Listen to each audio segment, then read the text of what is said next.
Welcome back to the Titanium Hanger. Happy Friday, everybody. Hope everybody's doing well today. Going into a fun weekend, and it's Friday. It's the 1st. Before I get into the Transformers topic, because this is a Transformers video, I do want to say that there is the Cold Slither SDCC classified set. I know there's a lot of G.I. Joe collectors that also collect Transformers. It's going up in 5 hours. 5 hours from the time this video goes live, so about noon on Friday. So set your timer, synchronize it. There's a countdown on Pulse. If you want that, I'm giving you fair warning and heads up. And if you watch this video at 1 p.m. and they're sold out, I'm sorry. But today I want to talk to you about seller pricks. That's the nicest thing I can say about them. This is one of those things where I'm not outing any individuals, and nothing that they've done to me that I'm so mad about. I want to get even with somebody. Really, when you start thinking about kind of leadership qualities, well, one principle is you want to target the behavior, not target the individual. So hopefully when I make this video, maybe you do some of this stuff. Maybe you know somebody that does some of these things, and get the information out there and stop it. Cut it out. You know, treat people right. Hey, maybe it works, maybe it doesn't, but at least my conscience is clear. We'll talk about this and more coming up.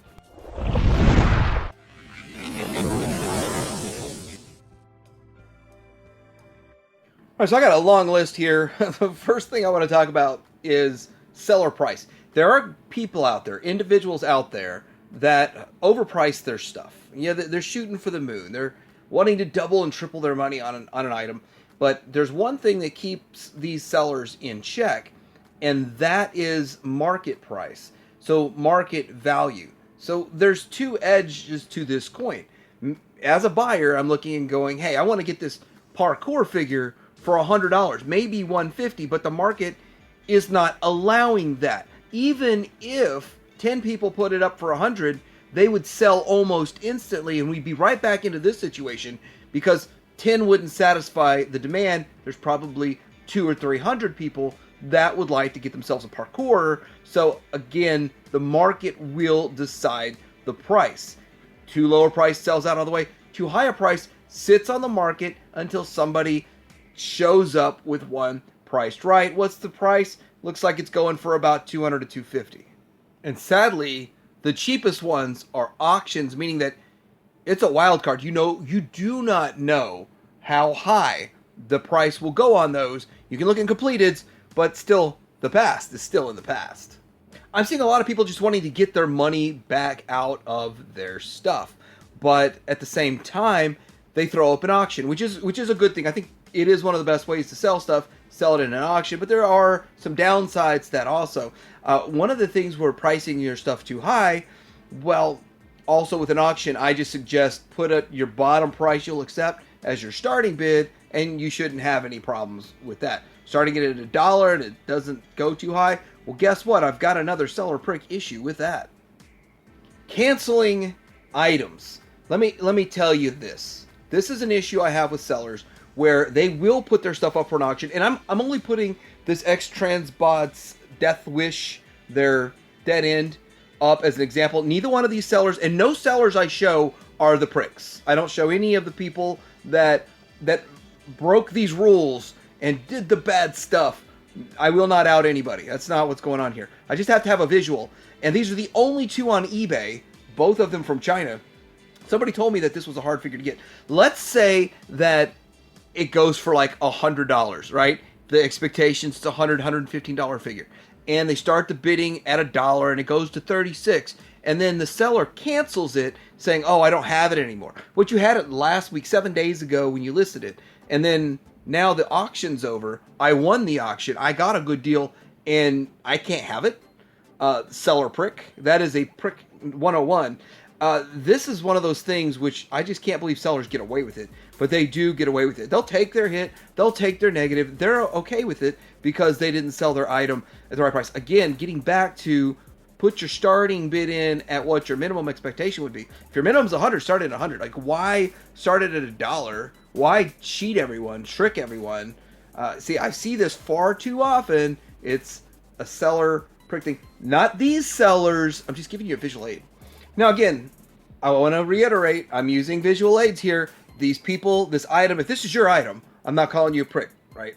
But the word read, I'm seeing this in almost half of titles, no matter where you're at, no matter what platform, they're putting read in there. You go down and you read, you're like, okay, something's broken, something got repaired, but there's nothing like that. You just read, and it's just like, yes, you read the title again. It doesn't make any sense. Why put the word read in there? Here's the reason I know that people do that. They do that because somewhere along the line they got burned because somebody didn't read their information about it, their description. And there was a flaw in it, and the buyer didn't read it, so they got burned. I mean, I've gotten burned before, and because someone didn't read my description. And they didn't like it. Their description of the item was exactly the same description I had, and even eBay said so, but I got burned. I'll talk more about that. But with this, it's really annoying. It's read, and it's you stop and you take the time and go, okay, something's wrong here that you just can't see in the pictures, so let me figure it out. But most of the time, it's not. And that comes into another issue because people copy titles. Now, this isn't so much someone being a prick, but it is lazy. When somebody will copy someone else's title and they don't even know what they're selling or what they've got and how they're selling it, you would think that they would, but they're copying someone else's title and it's incorrect. Now, I had bought a Voltron once and they said it was 15-inch. It literally said in the title 15-inch, and I got in the 7-inch one. And I'm like, I could barely tell from your pictures because it was early days. And we're talking 2 decades ago. But they copied someone else's title, and the seller even told me, yeah, I copied someone else's title. I'm sorry, I'll take it back. And I was like, well, I wanted the 15-inch one. I just didn't want the small one. Now I look back on it, and for the price I paid for that small one, they're going for almost $100 now with all the parts and pieces. I probably should have just kept it, but I just found me another 15-inch one. But still, at the end of the day, copying titles and not knowing what you have can get you in a lot of trouble if you're a seller, and cut it out. So the next one, and this is sort of a prick maneuver, but it's not. People put free shipping in. Nothing in the world is free. All right, so just saying your stuff's free shipping isn't a bad thing. But you have to understand there's a couple of things. First of all, when you put free shipping on, there's only 4 or 5 states in the U.S. that have no sales tax. So you're talking about the vast majority of states in the U.S. Probably in the U.K., I've never had to pay any tax when I bought something from UK and shipped it in UK. But here, and your country may vary, but in the US, I'm paying 9% tax. And I'm paying tax on the whole thing. If you separate out the shipping, you don't pay tax on that. If your shipping is going to be like $60 or something, then I would say factor that out. Factor out the shipping so that people can actually have to pay less taxes on the overall thing. And it could be saving $6-7. It's a big deal in the grand scheme of things because you want to save that money, but free shipping isn't free.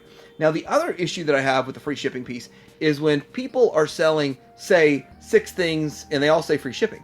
And you're like, okay, how about I buy 4 of those? I'm interested in them.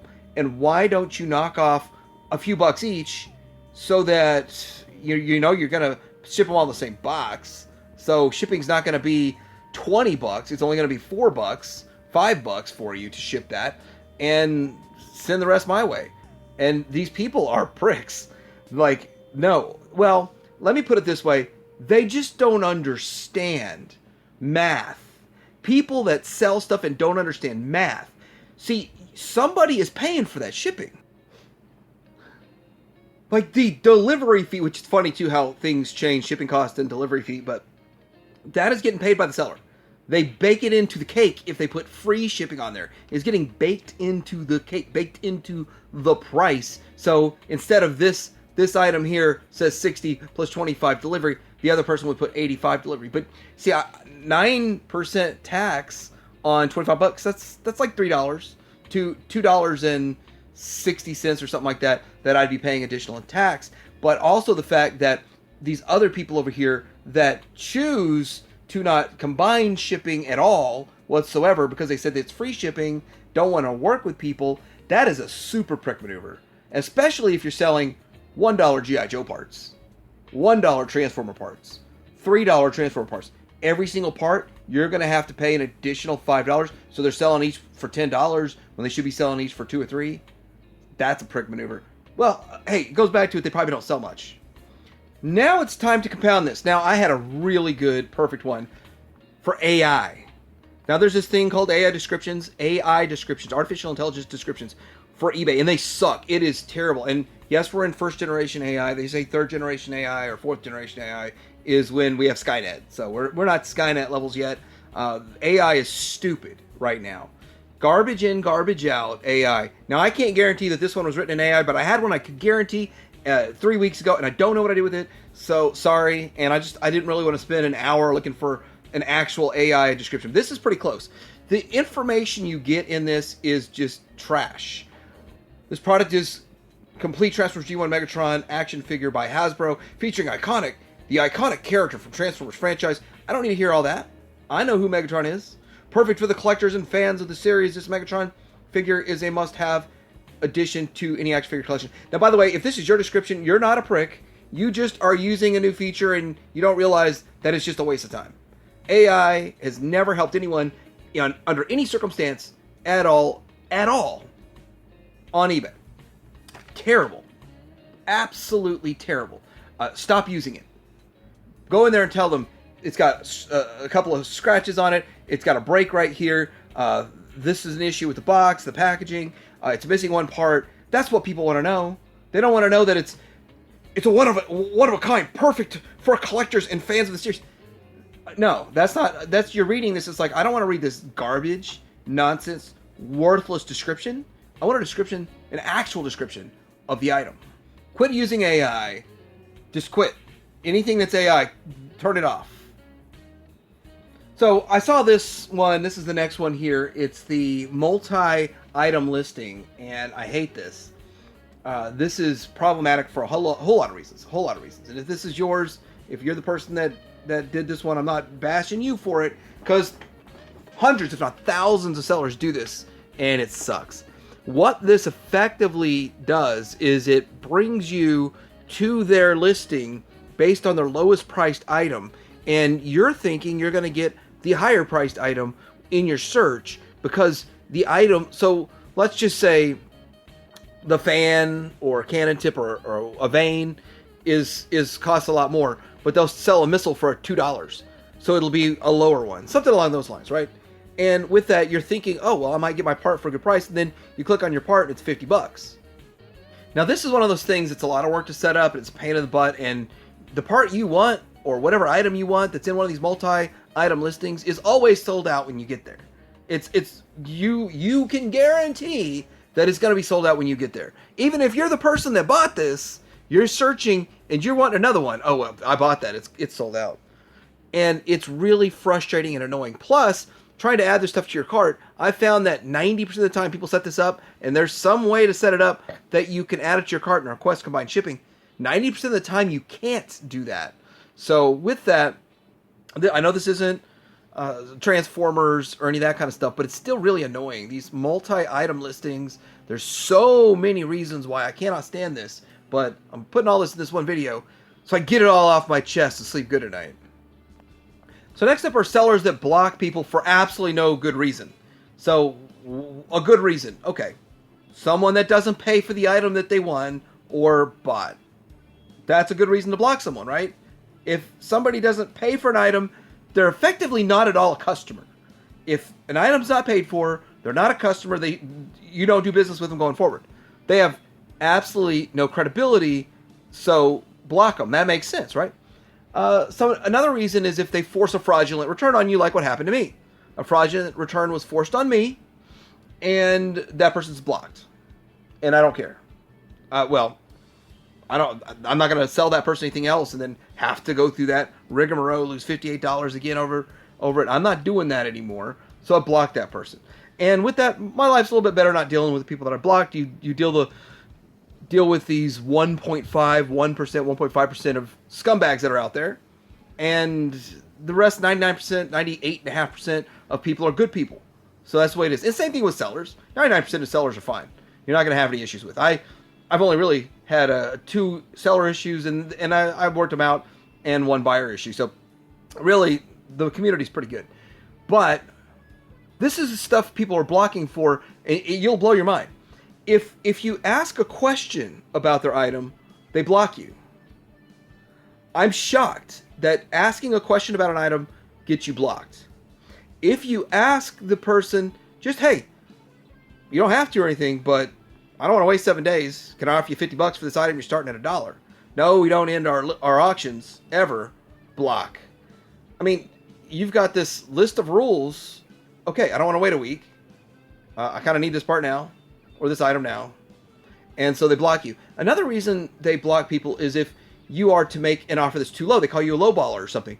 But when their item is priced above market, then I don't see a problem with offering market value. So people get actually blocked for offering market value. All these reasons that people are blocking are not acceptable reasons. And here's what I've noticed. I've noticed people that block for unacceptable reasons, and I've been blocked by a few of them, and I was going to bid on their item. $70 items sell for $15. $30 items sell for $3. I've watched this past month.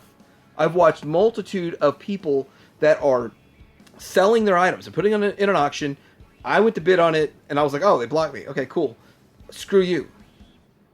There's ways around it, too. I mean, I could use my friend's account, have my buddy, hey, this dude's a jerk, he's a prick, but hey, I want the item, so get it for me. I'll spend $50. And I decided to stop doing that kind of stuff because the fact is I want to watch them crash and burn. I hate to say that, but I want to watch them fail in slow motion. Every time they sell something, and 5,000 people they blocked would have bid on it, but then they don't because they're blocked. And $70 items sell for $15, $30 items sell for $3, and I watched it in real time. Next one is no communication. There are certain sellers that are such pricks that they will not at all reply to you no matter what. It's one thing to maybe not reply to people asking before the sell. But once the sell's over and they still don't reply to you, that is right there. That is an example of someone that is usually a scammer. Like they don't want to reply to you because they're working a scam and they don't want any of their scam to get out. I don't know. But these people usually don't. Now, there's a couple of dependable sellers that still don't reply to you. Which I don't understand that. I just don't get it. I mean, sellers I've bought stuff from and I've never had an issue with, but they still will not reply to me. And I'm just like, okay, whatever. I mean, we could do 10 times more business if we could just interact, but whatever. But for the most part, communication. That's the importance of communication. Pretty much everything on this works for dealing with sellers and communicating with them. Communicating with their buyers. Last point, and this is like Facebook and a lot of these other ones. Well, actually, second to last point. I got one more point after this. Now, I've noticed a rise in PayPal sellers, Facebook sellers, and I don't know how they're selling stuff because I can't sell anything on Facebook to save my life. It's like they expect a garage sale price. Don't matter what I paid for it. They want it garage sale. They stumbled across it. They drove to 100 garage sales and got one good thing. That's the price they want on Facebook. I mean, I swear that's how Facebook is. But you get these sellers and they're like, they want friends and family or you're going to pay the fee.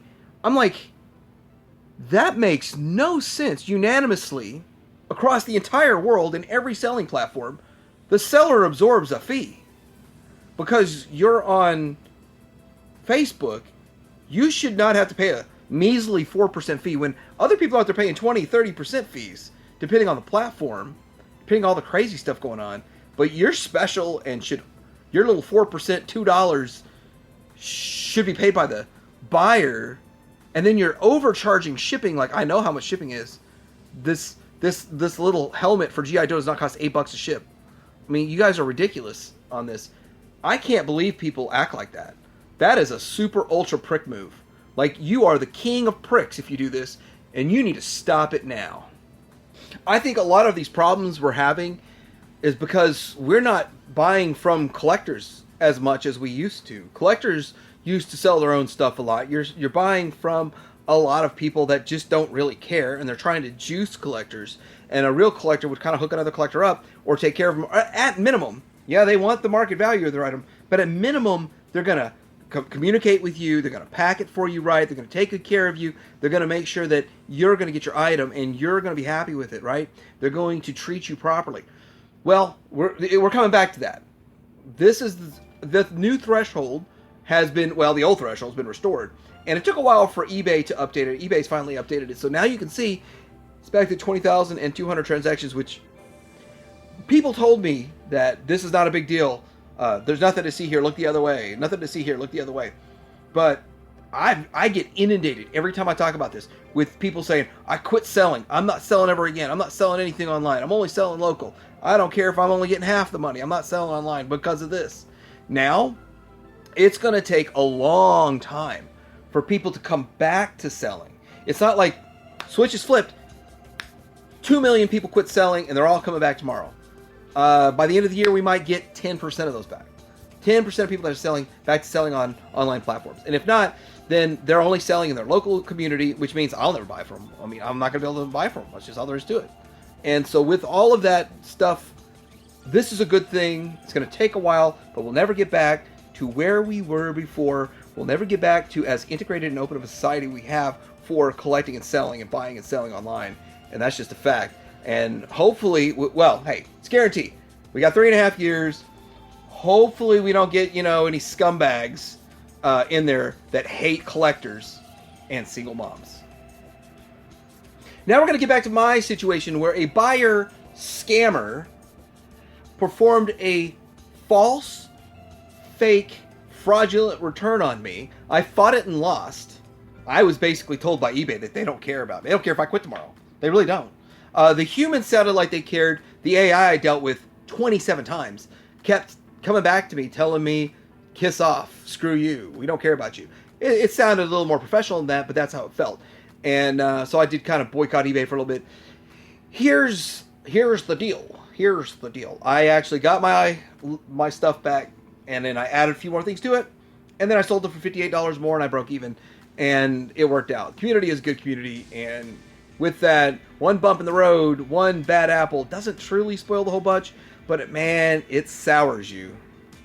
So, let me know what you think about this topic, and do you see some of these seller prick things? What else did I miss? What other prick things do sellers do that we need to discuss, get it out in the open, and hopefully we can fix these problems. Hopefully sellers are like, man, I didn't mean to be like that. I just thought that's how you're supposed to do it. But let me know in the comments below, like and subscribe. Titanium Hanger out.